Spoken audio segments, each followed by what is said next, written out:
শক্তি আর ন্যায়ের মাধ্যমে গড়ে তুলেছিল ভারতের ইতিহাসের সবচেয়ে শক্তিশালী সাম্রাজ্য মুঘল সাম্রাজ্য। কিন্তু প্রশ্ন হলো, কিভাবে একটি অসহায় শিশু হয়ে উঠল আকবর দ্য গ্রেট? জালালউদ্দিন মোহাম্মদ আকবর এক ছোট্ট শাহজাদা, যে মাত্র ১৩ বছর বয়সে হয়ে উঠেছিল এক বিশাল সাম্রাজ্যের বাদশাহ। কিন্তু তার গল্প শুরু হয়নি কোনো রাজকীয় প্রাসাদে, বরং এক পালিয়ে বেড়ানো পরিবারের মধ্যে। তার বাবা হুমায়ুন পরাজিত হয়েছিলেন এক শক্তিশালী শাসকের কাছে, শের শাহ সুরি। শের শাহ সুরি ছিলেন আফগান বংশোদ্ভূত এক দুর্ধর্ষ শাসক, যিনি উত্তর ভারত জুড়ে গড়ে তুলেছিলেন সুর সাম্রাজ্য এবং অল্প সময়েই মুঘলদের হটিয়ে দিল্লির সিংহাসন দখল করেছিলেন। এই পরাজয়ের পর হুমায়ুনের সামনে আর কোনো পথ খোলা ছিল না। নিজের জীবন বাঁচাতে বাঁচাতে তিনি পৌঁছে যান সিন্ধে। আর ঠিক সেখানেই এই অনিশ্চিত বিপদের মাঝেই জন্ম নেয় এক শিশু, যার নাম রাখা হয় আকবর। কিন্তু এই শিশুর ভাগ্যে শান্তি লেখা ছিল না। হুমায়ুন শুধু পালিয়ে বাঁচতেই চাননি, তিনি চেয়েছিলেন তার হারানো সাম্রাজ্য আবার ফিরে পেতে। তাই সিন্ধ থেকে তিনি রওনা দেন আফগানিস্তানের দিকে, যেখানে শাসন করছিল তাঁরই ভাই কামরান মির্জা। কিন্তু ভাগ্য আবারও নির্মম। যে ভাইয়ের কাছে সাহায্য আশা করেছিলেন, সেই উল্টো তার বিরুদ্ধে সেনা পাঠায়। চারদিকে তুষারপাত, হাড় কাঁপানো ঠান্ডা, আর সামনে অনিবার্য বিপদ। এই অবস্থায় হুমায়ুন বুঝে যান এখানে থামা মানেই মৃত্যু। তাই তিনি সিদ্ধান্ত নেন যত দ্রুত সম্ভব এখান থেকে পালাতে হবে। কিন্তু তখন সামনে আসে সবচেয়ে কঠিন প্রশ্ন, মাত্র ১ বছরের শিশু আকবর এই ভয়ঙ্কর যাত্রা কিভাবে সহ্য করবে? অবশেষে ইতিহাসের এক হৃদয় বিদারক সিদ্ধান্ত নেওয়া হয়। হুমায়ুন নিজের ছোট্ট সন্তান আকবরকে কান্দাহারে রেখে তার মাকে সঙ্গে নিয়ে বরফে ঢাকা পাহাড় পেরিয়ে রওনা দেন ইরানের পথে। হুমায়ুন যখন কান্দাহার থেকে পালিয়ে গেলেন, তখন ছোট্ট আকবর রয়ে গেল একা। তার বয়স তখন মাত্র ১ বছর। কিছুক্ষণ পরই হুমায়ুনের ভাই কামরান মির্জা তার সেনাবাহিনী নিয়ে সেই ক্যাম্পে পৌঁছে যায়। সে দেখে পুরো ক্যাম্প ফাঁকা, কিন্তু ভেতরে আছে একটি ছোট্ট শিশু। সে বুঝতে দেরি হলো না, এটাই হুমায়ুনের ছেলে আকবর। আর সেখান থেকেই ছোট্ট আকবর চলে যায় তার চাচার নিয়ন্ত্রণে। তাকে নিয়ে যাওয়া হয় কাবুলে। অন্যদিকে হুমায়ুনের যাত্রা তখনও শেষ হয়নি। মাত্র ৪০ জন সৈন্য নিয়ে তিনি বরফে ঢাকা পাহাড় পেরিয়ে ইরানের দিকে এগিয়ে যাচ্ছিলেন। চারদিকে তুষার, খাবার নেই, বাঁচার কোনো নিশ্চয়তা নেই। ক্ষুধায় কষ্ট পেয়ে তারা নিজের ঘোড়াগুলোকেই জবাই করে হেলমেটের ভেতর রান্না করে খেতে শুরু করে। একটা রাজকীয় জীবন থেকে এমন এক বেঁচে থাকার লড়াই। অবশেষে অনেক কষ্টের পর হুমায়ুন পৌঁছে যান ইরানে। ইরানে গিয়ে তার সাক্ষাৎ হয় পারস্যের শক্তিশালী শাসকের সাথে, শাহ তাহমাস্প এক। শাহ তাহমাস্প হুমায়ুনকে সম্মান জানিয়ে এক বিশাল দাওয়াত দেন। কিন্তু সাহায্য সহজে আসেনি। তিনি একটি শর্ত দেন, যদি হুমায়ুন আবার হিন্দুস্তান জয় করতে পারে, তাহলে কান্দাহার দিতে হবে পারস্যকে। হুমায়ুনের সামনে তখন আর কোনো পথ ছিল না। তিনি শর্ত মেনে নেন। ১৪,০০০ পারস্য সৈন্য নিয়ে হুমায়ুন আবার রওনা দেন। প্রথম লক্ষ্য কান্দাহার। এবার আর কোনো বাধা টিকতে পারেনি। খুব সহজেই কান্দাহার তার দখলে আসে। এরপর তিনি এগিয়ে যান কাবুলের দিকে, যেখানে বন্দী ছিল তার নিজের সন্তান আকবর। হুমায়ুন তার সেনাবাহিনী নিয়ে কাবুল দুর্গকে চারদিক থেকে ঘিরে ফেলেছেন। ভেতরে তার ভাই কামরান মির্জা জানতে পেরেছে এই যুদ্ধ সে হারতে চলেছে, কিন্তু হাল ছেড়ে দেওয়ার মানুষ সে ছিল না। হঠাৎই কামরান এক ভয়ঙ্কর সিদ্ধান্ত নেয়। সে আদেশ দেয় ছোট্ট আকবরকে দুর্গের দেওয়ালের ওপর এনে দাঁড় করানো হোক। তখন আকবরের বয়স মাত্র ৪ বছর। একটি ছোট্ট শিশু দুই সেনাবাহিনীর মাঝখানে দাঁড়িয়ে, চারদিকে তীর, গোলা, যুদ্ধের শব্দ, আর সেই শিশু চিৎকার করে কাঁদছে। বাইরে থেকে হুমায়ুনের সেনারা দুর্গে আক্রমণ চালাচ্ছিল। হঠাৎ তাদের চোখ পড়ে দেওয়ালের উপর দাঁড়িয়ে থাকা সেই শিশুর দিকে। এক মুহূর্তে সব কিছু থেমে যায়। তীর ছোড়া বন্ধ হয়ে যায়, কারণ ওই শিশু আর কেউ নয়, ওই ছিল তাদের ভবিষ্যৎ সম্রাট আকবর। সময় নষ্ট না করে হুমায়ুনের সৈন্যরা দ্রুত দুর্গের ভেতরে ঢুকে পড়ে। তীব্র যুদ্ধের পর অবশেষে কাবুল দুর্গ দখল করা হয়। আর ঠিক সেই মুহূর্তে ছোট্ট আকবরের জীবন বেঁচে যায়। এই যুদ্ধের পর আকবর আবার ফিরে পায় তার পরিবারকে।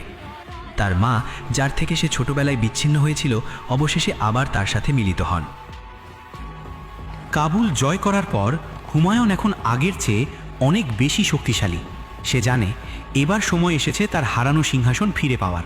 তাই তিনি গঠন করেন এক বিশাল সেনাবাহিনী এবং সেই বাহিনীর দায়িত্ব দেন তার সবচেয়ে বিশ্বস্ত সেনাপতি বৈরাম খানকে। বৈরাম খান একের পর এক এলাকা জয় করতে করতে অবশেষে পৌঁছে যান দিল্লিতে। দীর্ঘ ১৫ বছর পর হুমায়ুন আবার বসেন দিল্লির সিংহাসনে। মুঘল সাম্রাজ্য ফিরে আসে, কিন্তু এবার এক নতুন রূপে। এই হুমায়ুন আর আগের মতো ছিলেন না। তিনি বুঝে গিয়েছিলেন তার বিলাসিতা আর ভুল সিদ্ধান্তই তার সাম্রাজ্য কেড়ে নিয়েছিল। তাই এবার তিনি হয়ে ওঠেন একজন দায়িত্বশীল, ধর্মপরায়ণ শাসক। কথিত আছে, যখনই তিনি আজানের শব্দ শুনতেন, তিনি সব কাজ ছেড়ে আল্লাহর সামনে নত হয়ে যেতেন। কিন্তু ইতিহাস আবারও এক নিষ্ঠুর খেলা খেলল। একদিন আজানের শব্দ শুনে হুমায়ুন তাড়াহুড়ো করে নামাজ পড়তে যাচ্ছিলেন। ঠিক তখনই তিনি সিঁড়ি থেকে পা পিছলে পড়ে যান এবং সেই দুর্ঘটনাতেই তার মৃত্যু হয়। মাত্র 7 মাস, হ্যাঁ মাত্র 7 মাসের জন্যই তিনি আবার তার সিংহাসন ফিরে পেয়েছিলেন। এই সময় বৈরাম খান এক যুদ্ধে ব্যস্ত ছিলেন। হুমায়ুনের মৃত্যুর খবর পেয়েই তিনি যুদ্ধক্ষেত্রেই এক ঐতিহাসিক সিদ্ধান্ত নেন। মাত্র 14 বছর বয়সী ছোট্ট আকবরকে মুঘল সাম্রাজ্যের নতুন বাদশাহ ঘোষণা করেন। কিন্তু আসল প্রশ্ন ছিল, একটি কিশোর কিভাবে এত বড় সাম্রাজ্য শাসন করবে? তাই সিদ্ধান্ত হয়, যতদিন না আকবর বড় হচ্ছে ততদিন সাম্রাজ্য চালাবেন বৈরাম খান। আকবর তখন মাত্র 14 বছরের এক কিশোর বাদশাহ, আর পুরো সাম্রাজ্যের দায়িত্ব ছিল বৈরাম খানের হাতে। পরবর্তী 5 বছর বৈরাম খান একের পর এক শত্রুকে পরাজিত করে মুঘল সাম্রাজ্যকে করে তোলে আরও শক্তিশালী।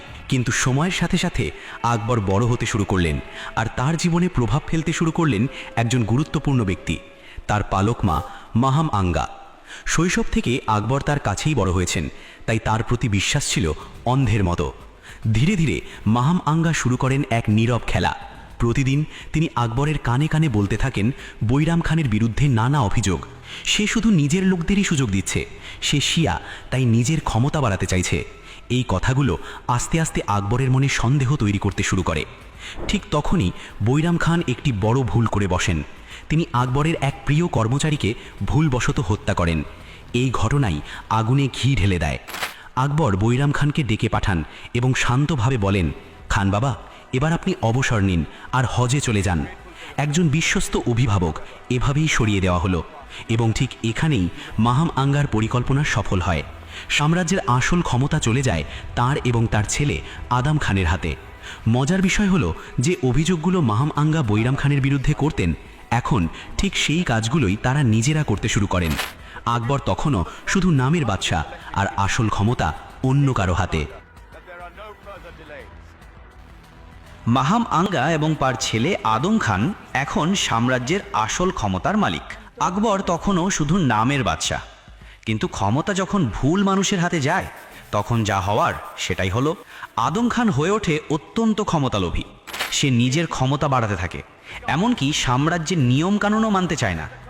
আকবর তাকে মালোয়া অভিযানে পাঠান, কিন্তু জয় পাওয়ার পর সে উল্টো নিজেই বিদ্রোহ ঘোষণা করে বসে। এইবার আকবর আর চুপ করে থাকেননি।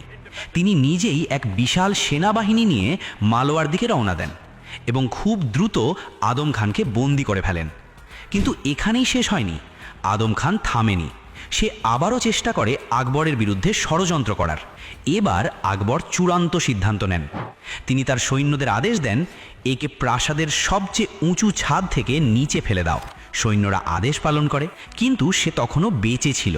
আবার তাকে টেনে তোলা হয়, আবার ছাদে নিয়ে যাওয়া হয় এবং দ্বিতীয়বার নিচে ফেলে দেওয়া হয়। এইবার শেষ। নিজের ছেলের মৃত্যুর খবর শুনে মাহাম আঙ্গা ভেঙে পড়েন। চিৎকার, কান্না আর গভীর শোক।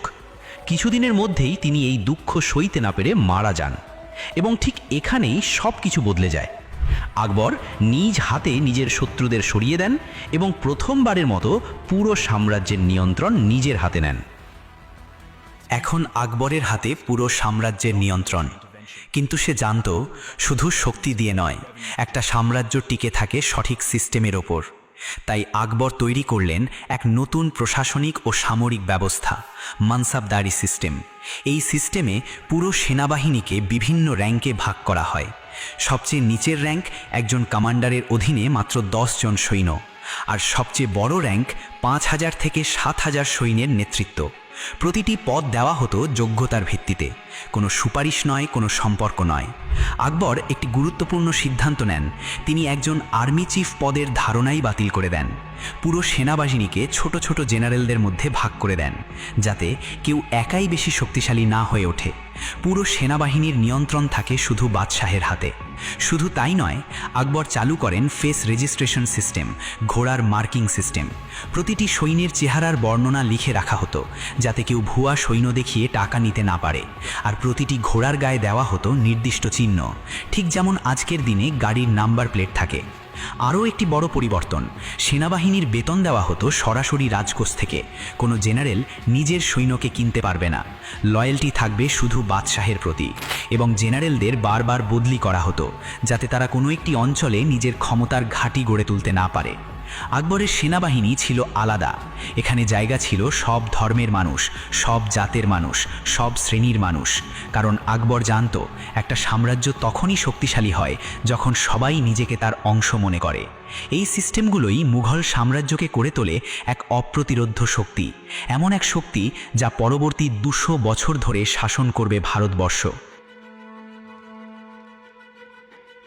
মুঘল সাম্রাজ্য এখন শক্তিশালী, কিন্তু আকবর জানত তার সামনে সবচেয়ে বড় চ্যালেঞ্জ এখনও বাকি, রাজপুতানা।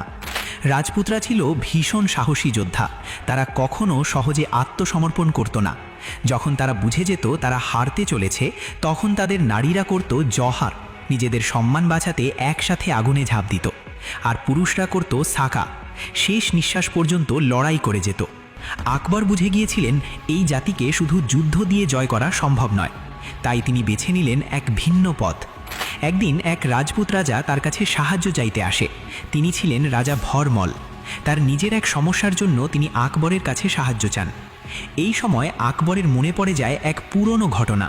কয়েক বছর আগে এই একই রাজা ভরমল এক মোগল সেনাপতিকে কঠিন সময়ে সাহায্য করেছিলেন। ঠিক তখনই একটি অদ্ভুত ঘটনা ঘটে। আকবর একটি বন্য হাতিকে নিয়ন্ত্রণ করার চেষ্টা করছিলেন। হঠাৎ হাতিটি পাগল হয়ে যায়, চারদিকে আতঙ্ক ছড়িয়ে পড়ে, সবাই নিজের জীবন বাঁচাতে পালাতে থাকে। কিন্তু একটি পরিবার সেখানেই দাঁড়িয়েছিল, রাজা ভরমল এবং তার পরিবার। তারা পালায়নি, বরং আকবরকে রক্ষা করার জন্য দাঁড়িয়েছিল। এই সাহস ও বিশ্বস্ততা আকবরকে গভীরভাবে প্রভাবিত করে। তিনি রাজাকে বলেন, আমি আপনাকে সম্মান দেব, আপনার পাশে থাকব। এরপর রাজা ভরমল একটি প্রস্তাব দেন, তার কন্যা যোধাবাই এর সাথে আকবরের বিয়ে। আকবর এই প্রস্তাব গ্রহণ করেন, কারণ তিনি জানতেন এই একটি সিদ্ধান্তই রাজপুতদের সাথে সম্পর্ক বদলে দিতে পারে। কিন্তু এই বিয়ের সাথে ছিল একটি গুরুত্বপূর্ণ শর্ত, যোধাবাইকে তার ধর্ম পরিবর্তন করতে হবে না, তিনি নিজের ধর্ম স্বাধীনভাবে পালন করতে পারবেন। আকবর এই শর্ত মেনে নেন। এই বিয়ের পর রাজপুতরা হয়ে ওঠে মুঘল সাম্রাজ্যের সবচেয়ে শক্তিশালী মিত্র। আকবর তাদের সম্মান দেন, এমনকি রাজা মান সিংকে নিজের সবচেয়ে গুরুত্বপূর্ণ সেনাপতিদের একজন বানান। যে জাতি একসময় ছিল তার সবচেয়ে বড় শত্রু, আজ তারা তার সবচেয়ে বড় শক্তি। এটাই ছিল আকবরের কূটনীতি, যা তাকে বানিয়েছিল আকবর দ্য গ্রেট। রাজপুতদের অনেকেই আকবরের সাথে মিত্রতা করেছিল, কিন্তু একজন ছিলেন যিনি কখনো মাথা নত করেননি। তার নাম মহারানা প্রতাপ। মহারানা প্রতাপ বিশ্বাস করতেন রাজপুতরা তাদের স্বাধীনতা হারাচ্ছে, তারা মুঘলদের সামনে আত্মসমর্পণ করছে, এবং তিনি এই অপমান কখনো মেনে নিতে পারেননি। আকবর সরাসরি যুদ্ধ চায়নি, সে আবারও চেষ্টা করেছিল কূটনীতির মাধ্যমে সমাধান করতে। তাই এবার সে কোনো মুসলিম সেনাপতিকে নয়, বরং একজন রাজপুতকেই পাঠায়, রাজা মানসিংহ। কিন্তু মহারানা প্রতাপ এই প্রস্তাব ফিরিয়ে দেন। শুধু তাই নয়, তিনি অপমান করে বলেন, যদি আকবর সত্যিই কথা বলতে চায় তাহলে সে নিজেই আসুক। এই কথাটি আকবরের জন্য ছিল এক বড় চ্যালেঞ্জ। এরপর আর কোনো পথ খোলা ছিল না। আকবর আদেশ দেন, যুদ্ধ শুরু হোক। শুরু হয় এক ভয়ঙ্কর যুদ্ধ। রাজপুতদের সাহস, তাদের আত্মত্যাগ, তাদের শেষ পর্যন্ত লড়াই করার মানসিকতা, সব কিছুই ছিল অসাধারণ। কিন্তু মুঘল সাম্রাজ্যের বিশাল শক্তির সামনে তারা ধীরে ধীরে পিছিয়ে পড়তে থাকে। দীর্ঘ লড়াইয়ের পর মহারানা প্রতাপ এই যুদ্ধে পরাজিত হন এবং আকবর পুরো রাজপুতানার উপর নিজের নিয়ন্ত্রণ প্রতিষ্ঠা করেন। এখন মুঘল সাম্রাজ্য তার সর্বোচ্চ শক্তিতে পৌঁছে গেছে। উত্তর ভারত থেকে রাজপুতানা, সব কিছু এখন আকবরের অধীনে। জালালউদ্দিন মোহাম্মদ আকবর শুধু একজন বিজেতা ছিলেন না, তিনি ছিলেন একজন গড়ার মানুষ।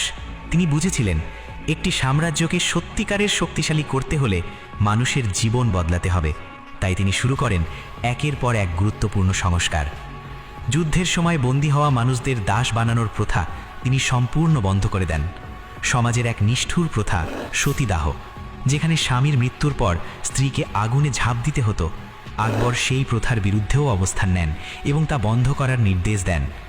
তিনি ঘোষণা করেন, কোনো নারীকে জোর করে এই কাজ করতে বাধ্য করা যাবে না। একজন বিধবা চাইলে নতুন করে জীবন শুরু করতে পারবে। এই সিদ্ধান্তগুলো সেই সময়ের জন্য ছিল বিপ্লবের মতো। আকবর সব ধর্মের মানুষের জন্য সমান অধিকার নিশ্চিত করেন। তার দরবারে হিন্দু, মুসলিম, শিখ সবাই সমান সম্মান পেত, কারণ তিনি বিশ্বাস করতেন একটি সাম্রাজ্য তখনই মহান হয় যখন সেখানে সবাই নিরাপদ বোধ করে। এই সব সংস্কারের কারণেই মোগল সাম্রাজ্য পৌঁছে যায় তার স্বর্ণযুগে। অর্থনীতি শক্তিশালী, প্রশাসন সুসংগঠিত, আর জনগণ তুলনামূলকভাবে শান্তিতে। এখন আকবর শুধু একজন বাদশাহ নয়, তিনি হয়ে উঠেছেন ভারতের ইতিহাসের সবচেয়ে শক্তিশালী শাসকদের একজন।